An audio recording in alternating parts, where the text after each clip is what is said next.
Welcome to Hindi dictation 80 शब्द पर minute. Dainik Jagran. निशाने पर परीक्षाएं। Ready start.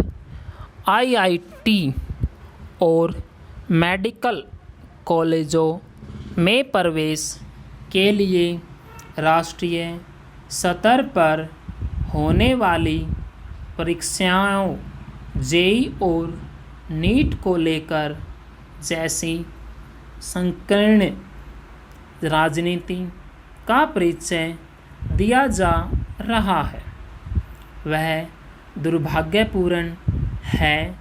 जिस मसले पर छात्रों, अभिभावकों और शिक्षाविदों की राय को महत्व दिया जाना चाहिए, उस पर कुछ नेता सक्रिय होकर अपनी राजनीति चमकाने में लगे हुए हैं।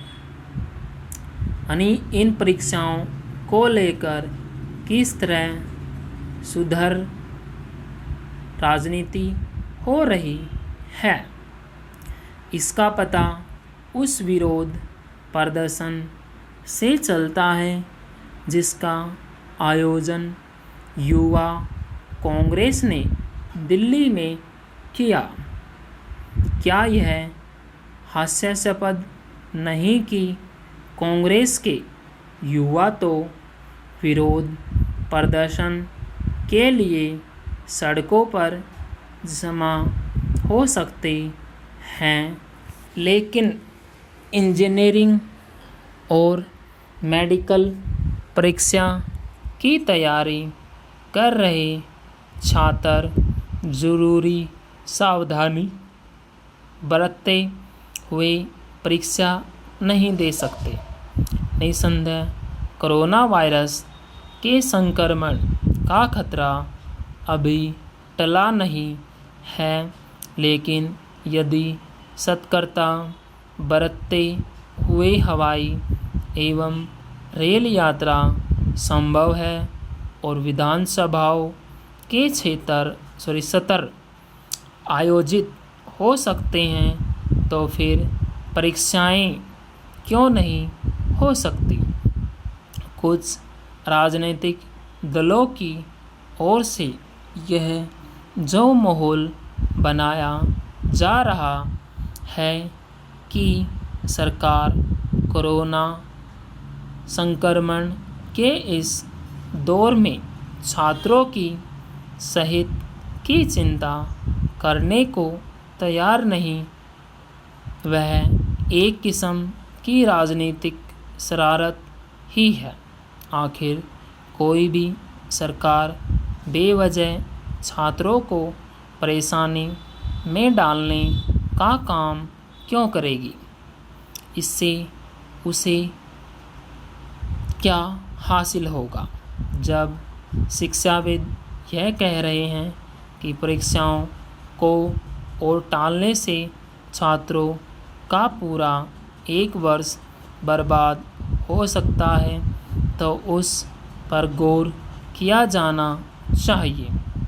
इसी तरह इस पर भी ध्यान दिया जाए कि सुप्रीम कोर्ट उन याचिकाओं को खारिज कर चुका है जिनमें जेईई और नीट को स्थगित करने की मांग की गई थी।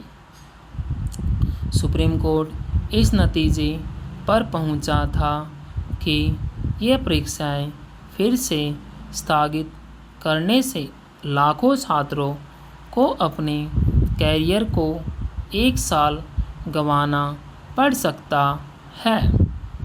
ध्यान रहे कि ये दोनों परीक्षाएं 2 बार स्थगित हो चुकी हैं। सितंबर में उनका आयोजन करने की तैयारी इसलिए हो रही है क्योंकि उन्हें और टालने की गुंजाइश नहीं रह गई है।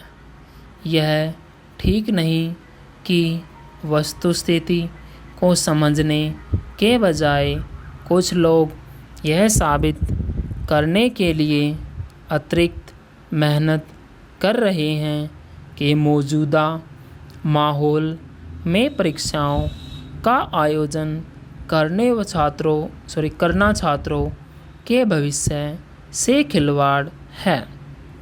वस्तुत खिलवाड़ तो छात्रों की आड़ में की जाने वाली सस्ती राजनीति है। इससे इनकार नहीं कि ग्रामीण इलाकों के छात्रों को परीक्षा केंद्र तक पहुंचने में कुछ समस्याएं आ सकती है, लेकिन इसका यह अर्थ नहीं कि परीक्षाओं का विरोध किया जाए। कायदे से जोर इस पर दिया जाना चाहिए कि इस समस्या को दूर करने के कदम उठाए जाएं। Full stop.